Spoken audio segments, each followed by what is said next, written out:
What if I told you the man you were all cheering for walked out of WrestleMania a winner and still got his skull punted into the canvas? Thousands of people, Las Vegas, the grandest stage of them all. WrestleMania 42 Night 1 just happened and nothing went the way anyone expected. The legend returned from the dead, a man betrayed his best friend, title changed hands in chaos, and the WWE champion ended the night flat on his back. Happy Teams 2026 Las Vegas Allegiant Stadium for the second year in a row. Approximately 50,000 fans picked inside and then Bianca Belair showed up, but we will get to that. 7 matches, night 1. Let's go through every single one. Fast, furious, and without fluff. Match 1. LA Knight, Jay and Jimmy Uso versus Logan Paul, Austin Theory, and IShowSpeed. We kicked off night 1 with the kind of match that just screamed WrestleMania opener energy. LA Knight, Jay Uso, Jimmy Uso versus Logan Paul, Austin Theory, and IShowSpeed, who WWE is now calling the Wizard. IShowSpeed, yes, the YouTuber with 30 million subscribers actually showed up and competed at the grandest stage in all of wrestling. And you know what? The crowd loved it. LA Knight, Jay, and Jimmy pick up the win in just over 7 minutes. It was loud, it was chaotic, it was fun. Exactly what an opener should be. LA Knight hit match 2. Fatu versus Drew McIntyre, unsanctioned. Then things got dark. Fatu versus Drew McIntyre, no rules, no disqualifications, unsanctioned. These two absolutely destroyed each other for 14 minutes. Fatu, the Samoan werewolf, is a monster in the ring, and McIntyre isn't exactly a pushover. But Fatu was relentless, violent, terrifying. He picks up the win, and the crowd came unglued. This was the kind of brutal, physical match that reminds you wrestling can be ugly and beautiful at the same time. Match 3rd. WWE Women's Tag Team Champion Fatal 4-Way plus PAIGE returns. And then the moment of the night happened, maybe the moment of the year. The Women's Tag Team title were on the line in Fatal 4-Way. Nia Jax and Last Legend defending against Charlotte Flair and Alexa Bliss, Vele and Lyra Valkyrie, and Brie Bella, who nobody expected to last long. But Brie Bella wasn't alone. Her partner, Paige, the woman who was forced to retire due to injury years ago, the anti-diva, 2-time Divas champion, she came back at WrestleMania 42. When her music hit,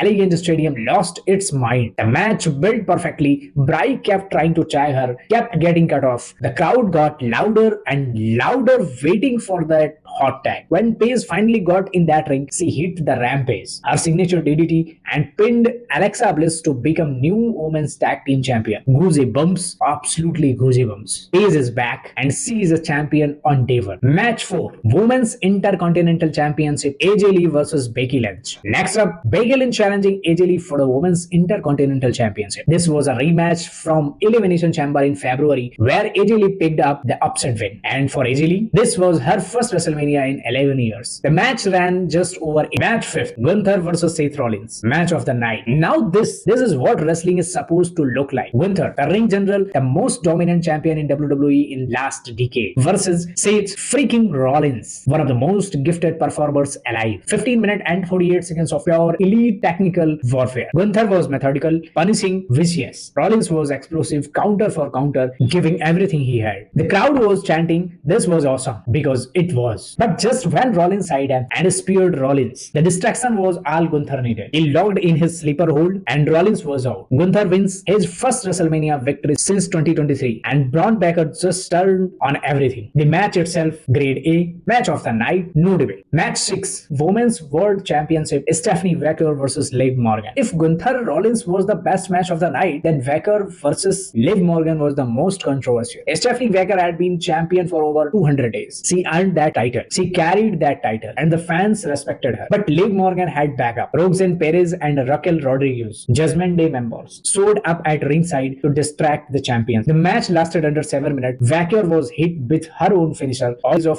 Vaquer's ring erased in 7 minutes. Love it or hate it, Liv Morgan is champion again, and this feud is far from over. Enter include Bianca Belair's announcement. Before we got the main event, let's talk about one of the purest moments of night 1. John Cena, WrestleMania host, was in the ring announcing the official attendance, 50,816. That is historic. And then Bianca Belair's music hit. Bianca has been away from WWE since suffering a hand injury at last year's WrestleMania. She hadn't competed in 12 months. She walked out in a blue and rose robe, looked straight at Cena, and said she needed to add one more to that attendance number. She opened her robe, baby bump, and now 50,817. The crowd absolutely erupted. A standing ovation for Bianca and her family. No wrestling ring, no titles, just a beautiful, real human moment at biggest show in wrestling. That's why WrestleMania is different. Main event, undisputed WWE Championship, Cody Rhodes versus Randy Orton. Cody Rhodes, the American Nightmare, undisputed WWE Champion, defending against his longtime friend turned into enemy Randy Orton, the Viper. This match had everything wrong with it going in, and everything right about it when the bell finally rang. Orton had won the men's elimination chamber to earn this shot. He turned heel, viciously attacked Cody, but the crowd still cheered for him. They loved the Viper too much. They always do. So WWE brought in Pat McAfee, commentator, pundit, Chow's agent, in Orton's corner to make you boo someone. But before the match even started, Cody led out McAfee himself, and then recording artist Jelly Roll, yes, Jelly Roll, put Pat McAfee through a table with an elbow drop. McAfee was stretchered out, done, or so we thought. For 22 minutes, these two beat each other to pieces. Orton sold his back injury masterfully throughout. He bled, the crowd chanted for both men. Cody showed a darker, nastier as we had never seen before. Eye pokes, low blows, desperation. At the 18-minute mark, Orton hit an RKO out of nowhere for a near fall, and then Orton accidentally RKO'd the referee Charles Robinson. McAfee came back, neck brace, referee shot, and counted Orton's fifth. 2 count, that's all he got. Orton turned around and gave McAfee was celebrating, soaking it in. Randy Orton attacked him from behind, and then he did it. His most devastating move, a running kick straight to the skull of WWE Champion. A running kick straight to the skull of WWE Champion. Cody Rhodes was laid out flat on the canvas. Orton stood over him, holding the undisputed WWE Championship. As WrestleMania Night 1 bent off the air, the champion retained, but the story is not over. 7 matches, 7 stories. Fatu is killer. Paige is back. Becky is a champion again. Gunther and Rollins put on a clinic. Bianca made us all cry. Cody survived, and Randy Orton reminded everyone he is still the most dangerous man in WWE. This was WrestleMania 42 Night 1, and honestly, we might have just watched something special. Thank you guys. Bye bye. Catch you later.